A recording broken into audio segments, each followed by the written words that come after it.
consequences may come against us. So thank you very much.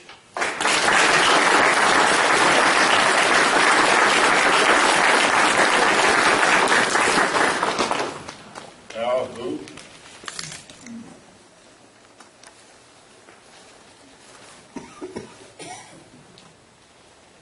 I'm not a good speaker, first of all. Forgive me.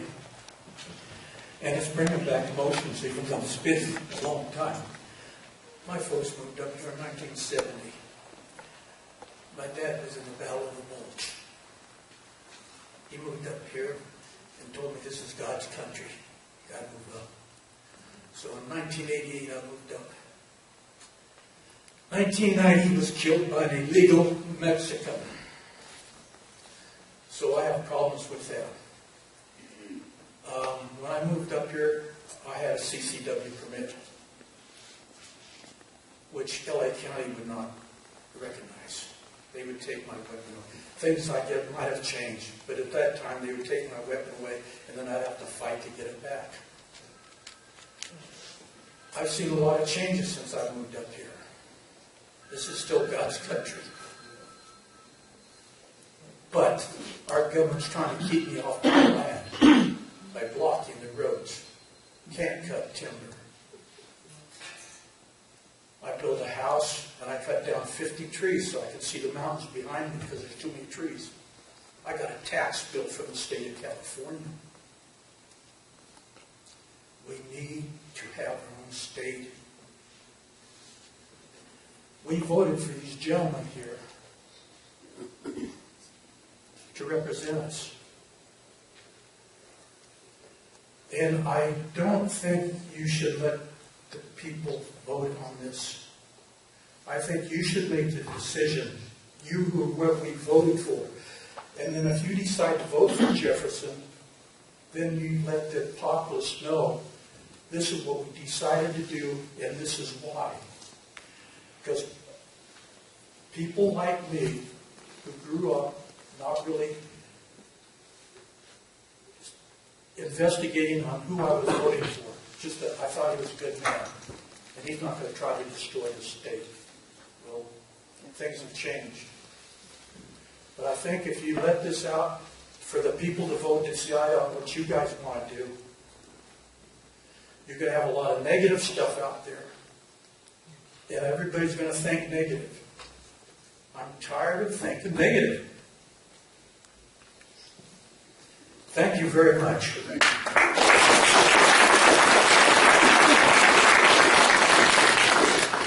there anybody else? We've got you, Carol.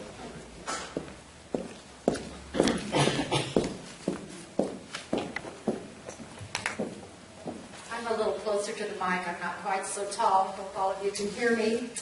I'd like to thank the board for listening to us today. And I have this graphic that I made off the little flyer, and it shows clearly we are not being represented. It shows, as they said earlier, that we have, for the whole northern 20-whatever counties, the northern one-third of the state, we have 3 state senators. In Southern California, they have 37 state senators. We have 3 members that we all share, all the northern counties, in the state assembly. Whereas, as was mentioned earlier, LA County alone has 11 representatives. The whole southern part of the state has 77 representatives. So we're not being represented. And I, too, am 5th generation Californian. My family's been here for 166 years. My great-great-grandfather was one of the 49ers. He was there. His store is in Gold Discovery Park. In fact, he started the gunsmithing business in the state. And I have watched, I've lived in California all my life. I was born in Los Angeles. I've watched our freedoms be eroded. We're overregulated by 571 state agencies that we wouldn't have in the state of Jefferson.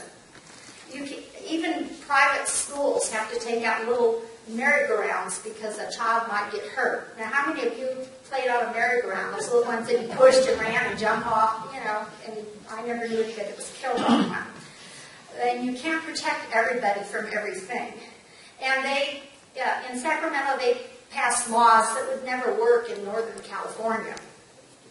And I wanted to point out that last week, even the liberal county of Lake in California, Lake County, which is a lot closer in proximity to Sacramento than we are, they voted to support the declaration.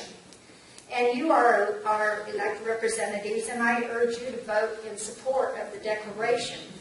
And if you vote in favor of it, you are free to withdraw your support at any time. It doesn't permanently obligate you to go forward, but it does give you a voice in what happens in the future. And I thank you for your time, and I would urge you to please support and vote on the state of Jefferson. Thank you.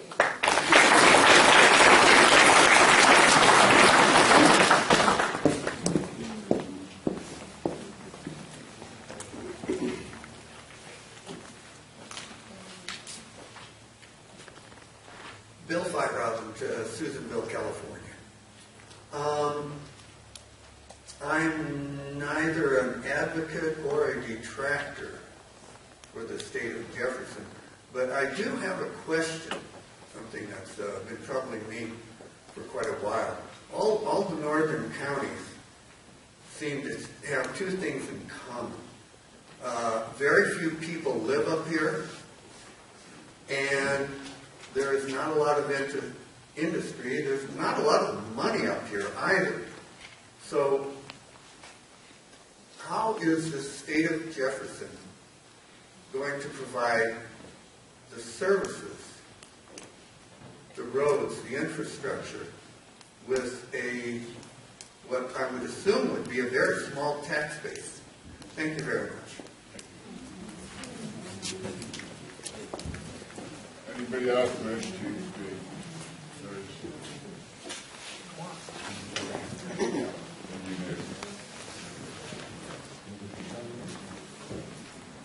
My name is Craig O'Brien. I'm from Lassen County. I've only been here a short time. When it comes to it, I never realized how much important the county actually is in certain areas. I met a guy, an author, a while back, Richard Mack, who, I don't know how many have heard of him, stood up against the Brady Bill and the power of actually where a county sheriff actually holds the highest position in the United States. Again, like what you got, we the people, I mean, these guys that speak up with courage, willing to jeopardize things. Their own livelihood to protect the United States. We always talk, the federal, a lot of people believe these days that the federal government is the top of the line. They cover everything. I got an 8th grader that just passed all 8 constitutional tests with 100%. What I learned from him was what I didn't realize kind of faded away, when we learned the Constitution. It really comes down to the lower levels, and, we ask the county to stand up for the we the people. Because, if everything jumps up, we know how it goes. It's going to be us. And like I said, I've learned a lot from these speakers. And I'd ask the county to listen to these speakers. Thank you.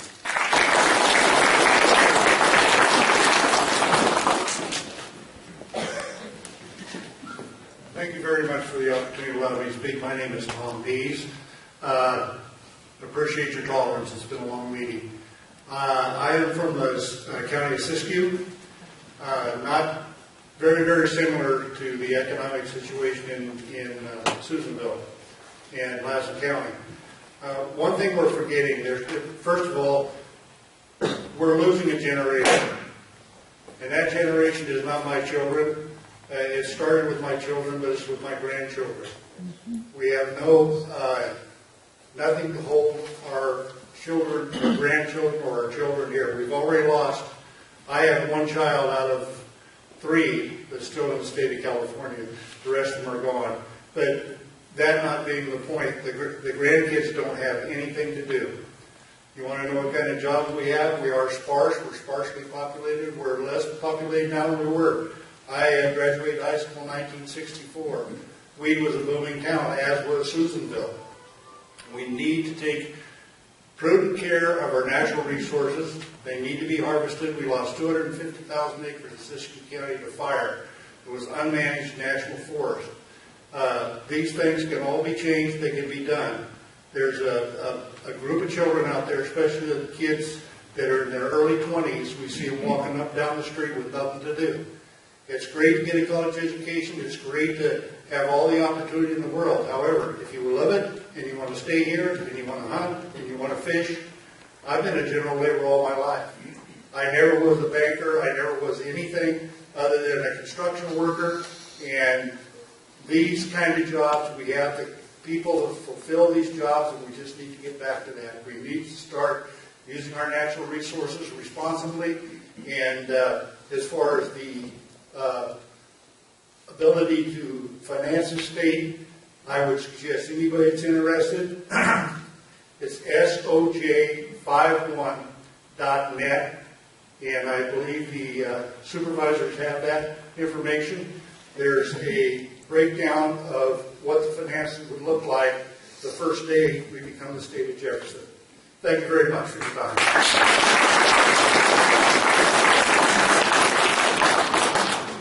Is there anybody else? This lady, please, ma'am.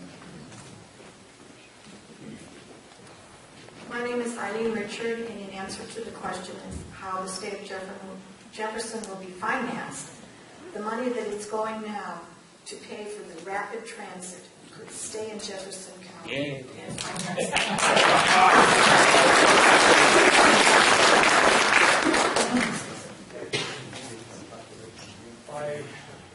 Please excuse me, I got a little emotional there. But what I left out was when this illegal murdered my dad, after he served 3 years in prison, they deported him. We lost track of, we know at least 2 times he came back into California, and then they let him go again and deported him. I think if we had our own state, we could control this a little better. And one other thing is about resources up here. I don't know how many people have been through Collins Pines where they take you out and they show you what they do in their forest. This is a forest that they manage, and they've been in that business for, I guess, 1700s, 1800s, and they're still getting timber out of it. And you could ride your horse with your hat on through Collins Pines, and you'd never lose your hat. But right next to it, they showed us the Forest Service. You couldn't throw a baseball through it, it's so thick. So I think the state of Jefferson would manage our timber and our water, and I don't think we'd have to worry about money. And if we had to cut back a little bit on money, I think freedom is a lot more important than money.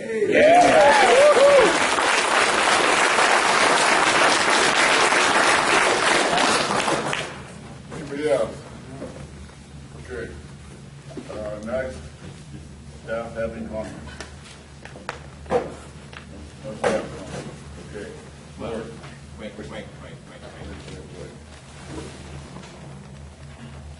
You have your hand up? Did you have a specific question, Mr. Chairman? I do not have any specific question, no. I think there was some direction given at last board meeting that staff look at the petition and the declaration and perhaps comment on its legal effect. And although I was not in attendance at the last meeting, did have an opportunity to consider that question as it was relayed to me before today.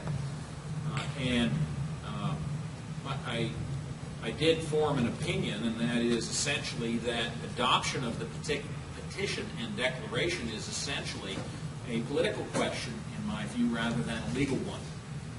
I know that it does not appear to me that there is any particular prohibition in the law on adopting this petition and declaration.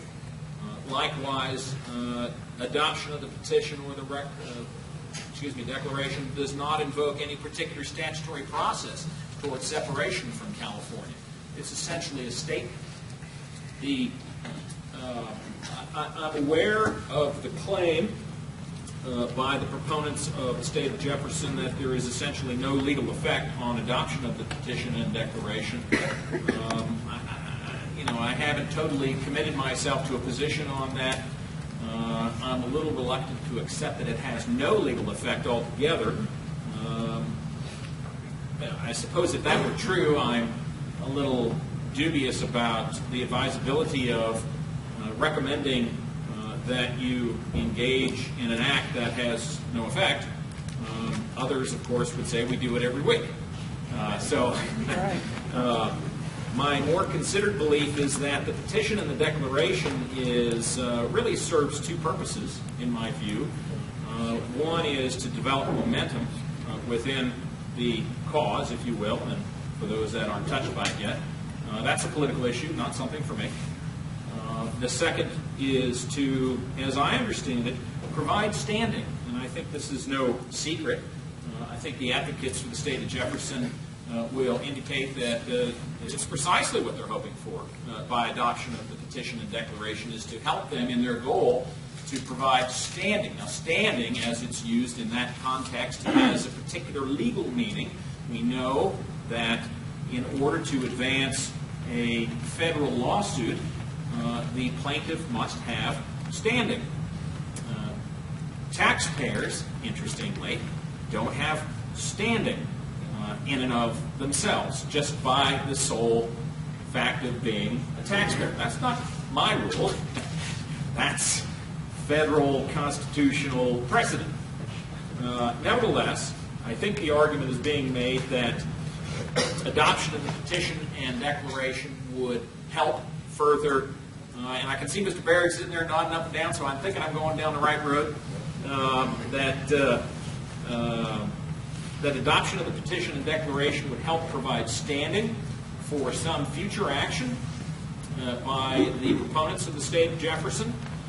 What that future action, I'm not entirely sure how that helps in the standing argument. There are others that can comment on that. I don't pretend to be an expert in that.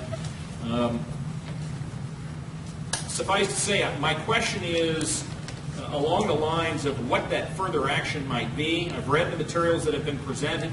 I think that the effort would be essentially through a federal lawsuit, if you will, to unwind the decisional authority started in '64 with, I keep wanting to say Pennsylvania versus Sims, but it's Reynolds v. Sims, and in an effort to restore what it had been prior to that, which would, I think the goal thereafter would be to give the northern counties some additional representation at the state level, if not separation altogether.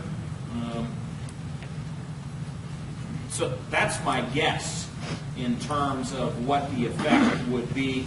In terms of our involvement as the county later in litigation, what form that litigation would take, whether it would be the state of Jefferson proponents advancing it on the part of individual taxpayers that feel aggrieved, whether it would be them advancing it on the part of themselves as a form of an association, or however.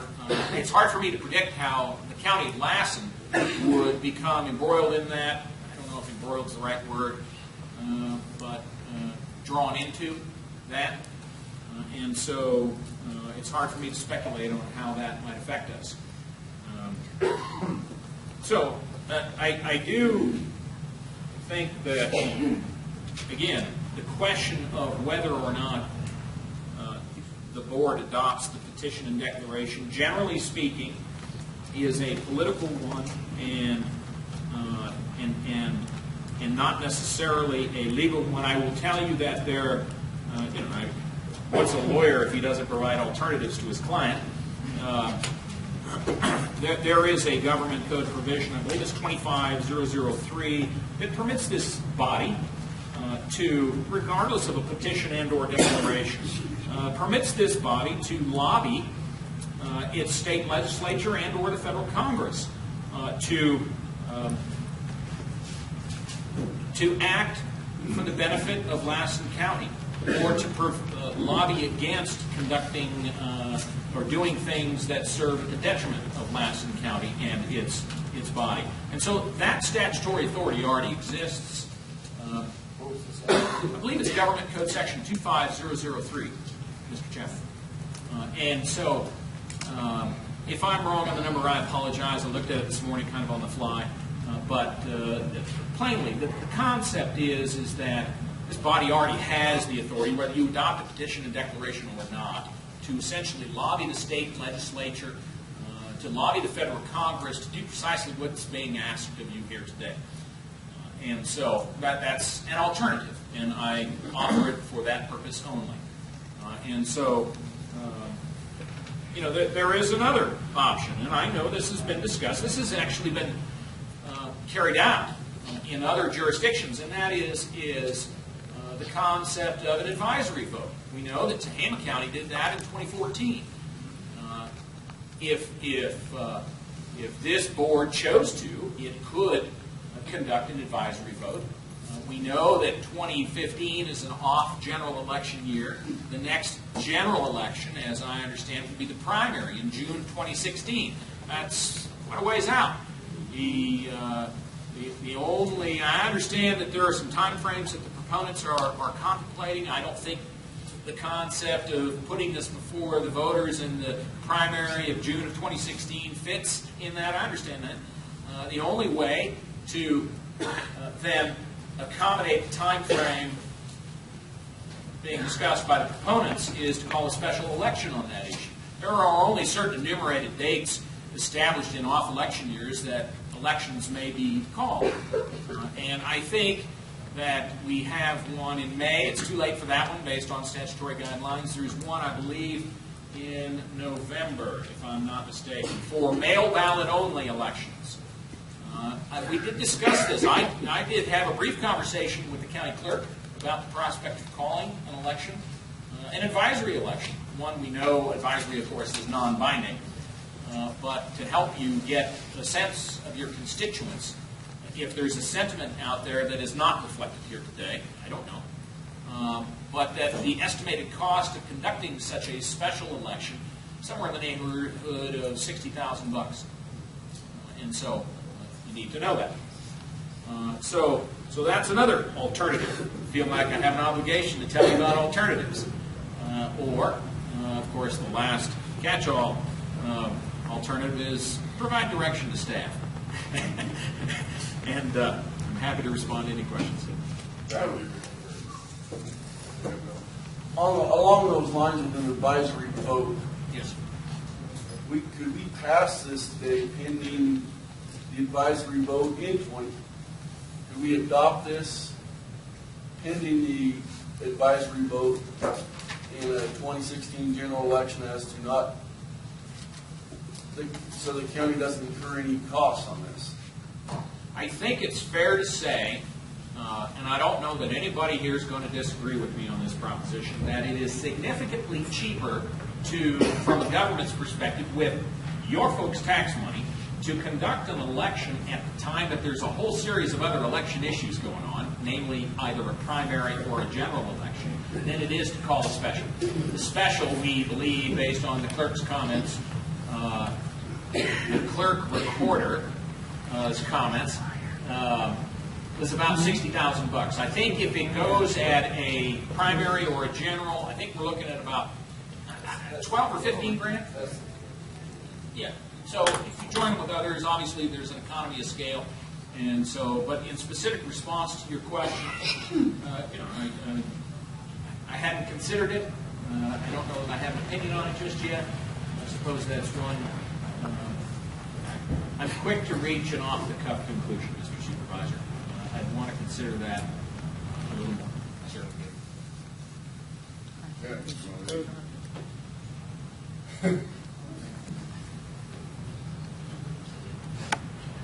Well, I'd offer some things, and first of all, I want to appreciate everybody who's taken the time to be here. And this is a topic that's been a passion of mine for 30-plus years.